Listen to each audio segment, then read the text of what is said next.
Thank you very much, and a warm welcome to you all. My name's Marianne, also known as Mal to a lot of people who know me at Stone & Chalk.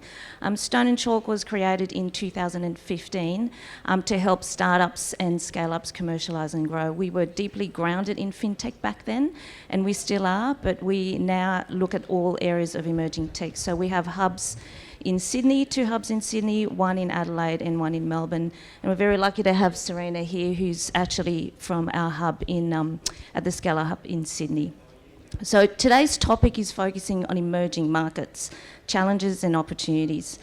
How many of you here know who is actually in an emerging market, if you had to list them? No? Okay, so I did a bit of research, and according to NASDAQ, as of June 2023, the top 10 emerging markets included China as number 1, India, Brazil, South Korea, Mexico, Indonesia, Saudi Arabia, Turkey, Taiwan and Poland. Is anyone in the room actually doing business in any of these countries right now? 1, okay. Maybe 10 people in the room? Awesome, great. All right, so I might start by asking our panellists to tell us a little bit about their organisation. So I'll start with you, Serena. Great, thank you very much. So EasyPay is an Australian fintech, and we were founded in 1996.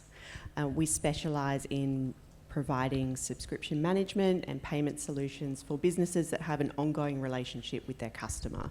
So our primary industries are health and fitness, education, childcare and PropTech. And we currently operate across 9 different regions in Asia Pacific. So Australia, New Zealand, Hong Kong, Singapore, Malaysia, Philippines, Thailand, Taiwan, and our most recent market is South Korea. Thanks, Serena. Dipesh? Thank you. Good morning, everyone.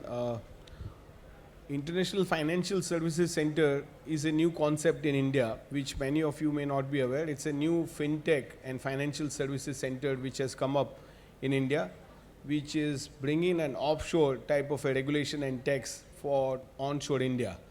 And this is a new platform made available for a lot of financial institutions to come and the fintechs to actually do cross-border business through the GIFT City. As the name GIFT City comes in, it's a new smart city which has been built where the financial center is getting established and a lot of players are coming in. The GIFT terminology itself stands for Gujarat International Finance Tech City, FinTech City. So it's a new FinTech city which is coming up in the state of Gujarat on the western side of India. And it has capabilities of housing more than 1 million jobs when fully developed. Currently, there are 550 plus firms operating in the financial center. And a lot of fintech companies are trying to see how do I use this as a platform to not only navigate India in a larger landscape, but also through GIFT, navigate to the other regulatory bodies outside India. Thanks, Dipesh. Anupam? First of all, thank you for having me on the panel. So I work for probably one of the largest fintechs in Asia called Nium, which nobody's heard of. Our last valuation was about $2 billion. We're based out of Singapore and San Francisco. We do 3 key things for our customers. So first of all, the reason you probably have not heard of us is because we're not a consumer company. We focus on helping other fintechs, banks, and large enterprises. And we do it in 3 different ways. The first way is we help move money from one country to another. So think of remittances. Think of you being a super app in Australia and you want to send money for your consumers across the world. You'll create a white label solution with Nium and we will move the money for you around the world. So that's the first thing that we do. The second thing that we do is work on any kind of movement of money for supplier payments. So think of TikTok wanted to pay its influencers. Think of a large enterprise that has payroll needs around the world and you need to pay people around the world. So you would use a platform like Nium to white label the solution out. The third thing we do is we issue cards. We're one of the largest issuers of virtual cards around the world. So we issue about 30 million cards. This is for use for travel industry and other industries where there's a need to have immediate payments going to a debit card around the world. So those are the 3 things we do, and we'll, I suppose, talk more on how we can help you traverse the challenges around the markets in emerging markets. Thanks, Anupam. Back to you, Serena. So EasyPay's been established for quite some time, and you are, as you mentioned before, in 2 of the countries on my top 10 list, so South Korea and Taiwan. I'd like to find out about your journey exporting out of Australia to start with. And I don't know if you were here in the last session, but Maddie was talking about the top 3 areas that fintechs generally tend to export in, which are UK, US and Singapore, and that's what we see at Stone & Chalk as well. They're their top 3 regions. What was your journey into potentially outside those 3 regions into emerging markets? Yeah, it's a great question. So, in the industry that we are in, and one of our primary industries is health and fitness, we do have some large multinational clients that we work with.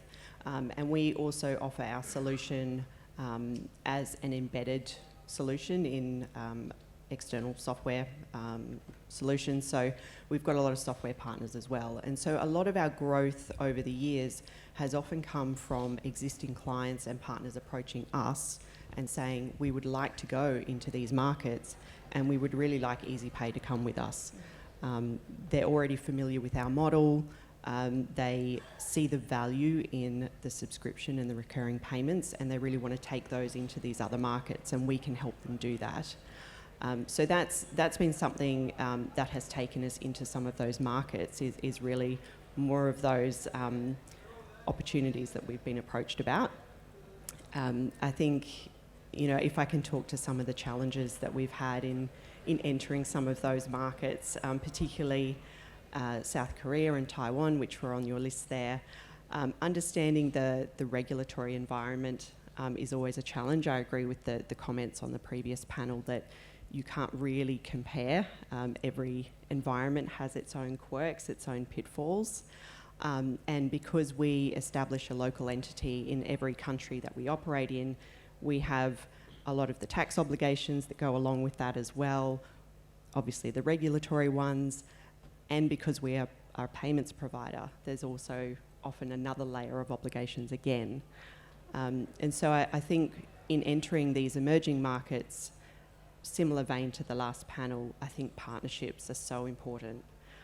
We have been very fortunate to have a lot of great assistance from organisations like FinTech Australia, Investment New South Wales and Austrade. If you're in the payment space, Emerging Payments Association of Asia have been a really fantastic resource because as was previously discussed, having those referrals and having those warm conversations really goes a long way to being able to establish those partnerships and get the kind of intel and information you need on how you can establish yourself in that market. You talked about the challenges, but what about the opportunities? I know we talked about this last week. If you dig a little bit further, the opportunities are definitely there and they're absolutely worth the effort. Yes, absolutely. If I talk to South Korea as a great example for us, again, we were approached by a client who wanted to go into that market.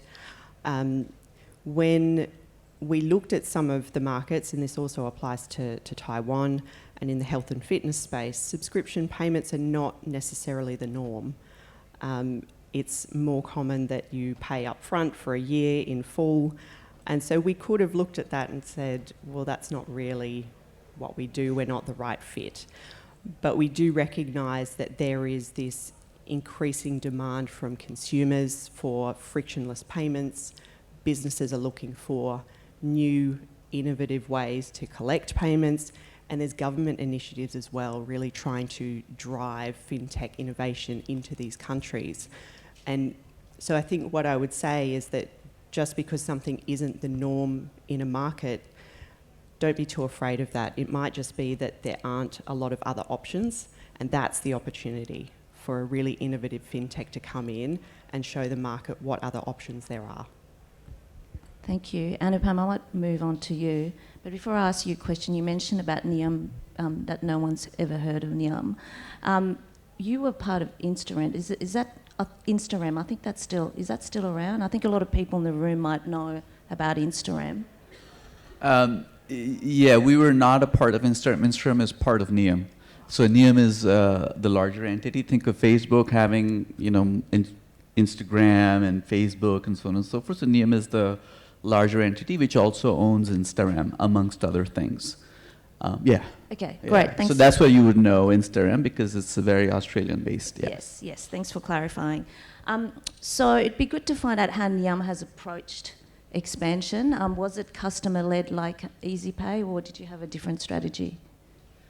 No, I think, so the way NIAM operates is the breadth of our network that makes the difference. For example, if you want to send money as a company from country A to country B, and if the company you want to partner with only operates in 3 countries, you're not really going to partner with them, because not a lot of people want a partner that can only do one thing, or operate in just one country. So we operate in 190 markets.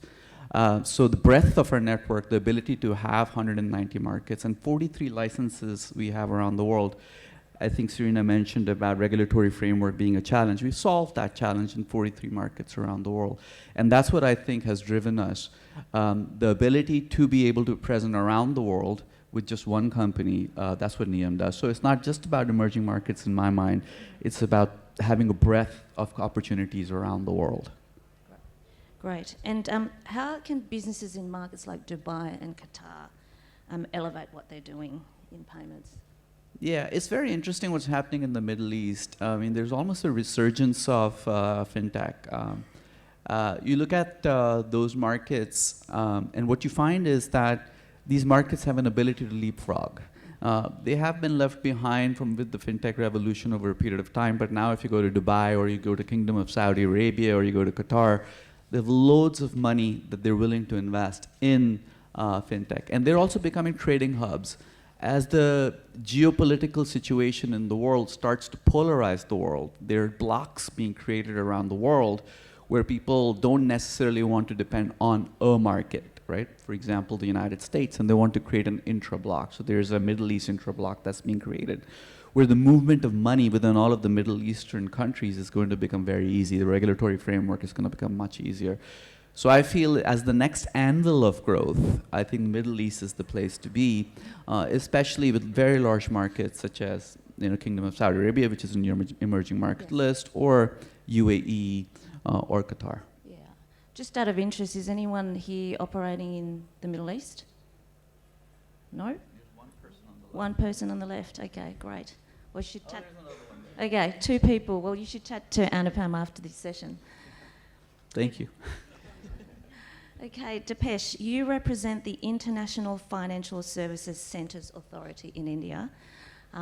India is not surprising at number 2 on that list that I mentioned before, and by now, I'm sure India's overtaken China as the most populous nation in the world. I think that we're expecting that to happen in May or June this year, so it's already happened. What opportunities does that present for fintechs in India?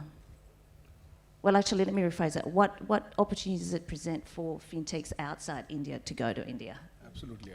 I think, as you rightly said, I think in India already overpassed in terms of the population now the most, at the number 1 with 1.4 billion people.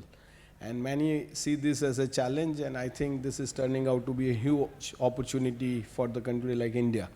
Because when a fintech comes to India, for example, say EasyPay, what you need is a large scale in terms of operations. You are not only, creating your products for some niche markets. You want larger acceptance of the products being used.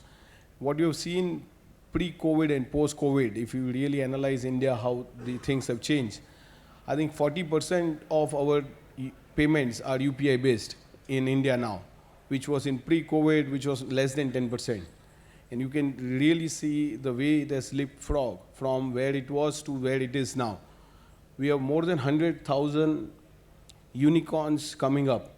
We have already 100,000 startups being formed in India now, and they've been registered under the innovation programs. Every year, I think India has been producing more and more innovation and startups in the world for people to explore and collaborate with.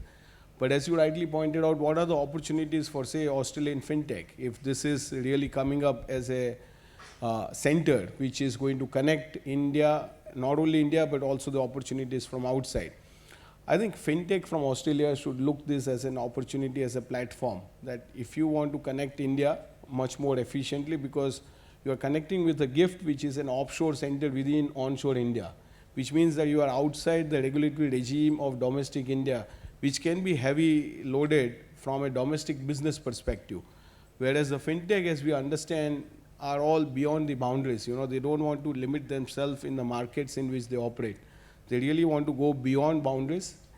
Probably the centers like gift and centers like financial centers, which is coming up in India, could be a good answer for a lot of fintechs to actually get started from, because you are experimenting in a uniform and a unified regulatory perspective, which means your products are tested from banking, insurance, capital market, pension, all at one place.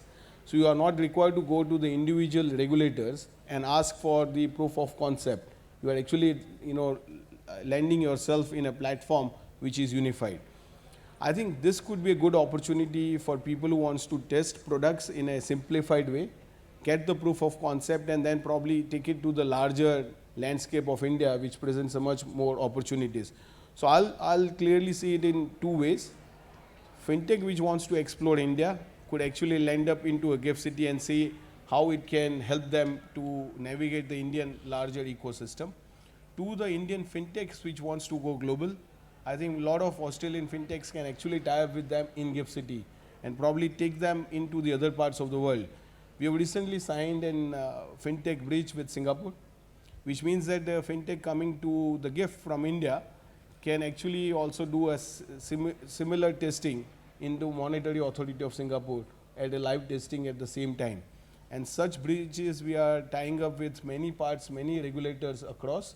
In fact, we are in a very advanced stage of signing a cooperation with the Australian Securities Investment Commission, ASIC here, which means it will give an opportunities for securities market fintechs to explore each other's platform and see how it helps them. Thanks, Dipesh. Apart from Singapore and Australia and potentially relationship with ASIC, do you have any other interest from many other countries? So we opened up our fintech framework just 1.5 years back, and we have close to now 78 applications. We approved 41, and these 41 are actually from 17 countries. They are not only from India. They are from 17 countries which have been onboarded into the gift ecosystem as a fintech. So we are seeing clearly a lot of interest in the payment side. I think that's the one which is receiving the highest applications. We're also seeing a lot of interest in the space tech.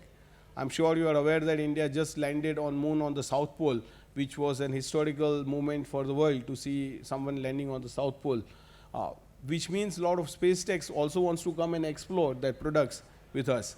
And we've seen large number of applications coming on that side also.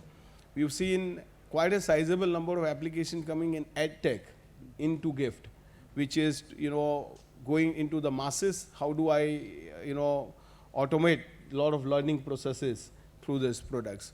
So we are clearly seeing a lot of interest from the various parts of the world, and 17 countries represent quite a sizable number of fintechs from their own field where they come in. Great, thanks, Dipesh.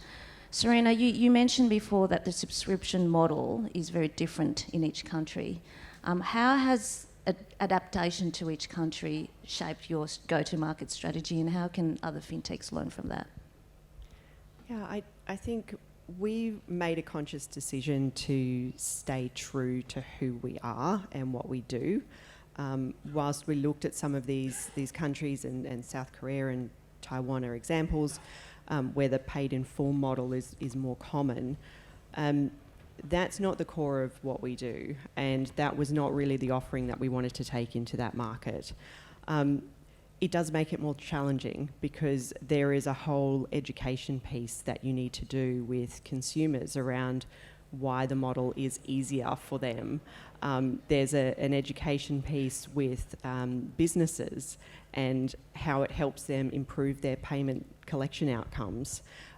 So there's an additional, I suppose, lead time to be able to take something into one of these markets that's not common, that's not well understood, because you do have to go through that education process.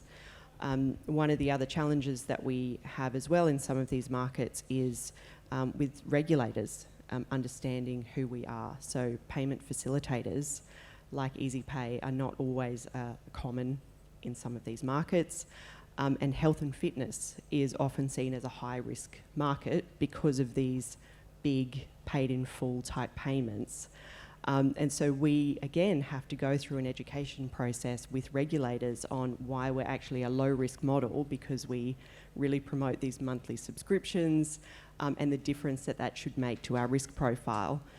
But there is quite a bit of lead time. And, you know, I was reflecting on the previous panel where they're talking about, you know, what's the right time to go. I agree, there's never a right time. I think you just have to start. And you start by trying to find those partnerships that can open those doors for you so that you can start having those early conversations with regulators, with local businesses, with consultants who can talk to you about consumer behaviours. But you do have to factor in a bit more lead time, I think. Just out of interest, given you operate in the health and fitness space, how did you go during COVID with all these countries?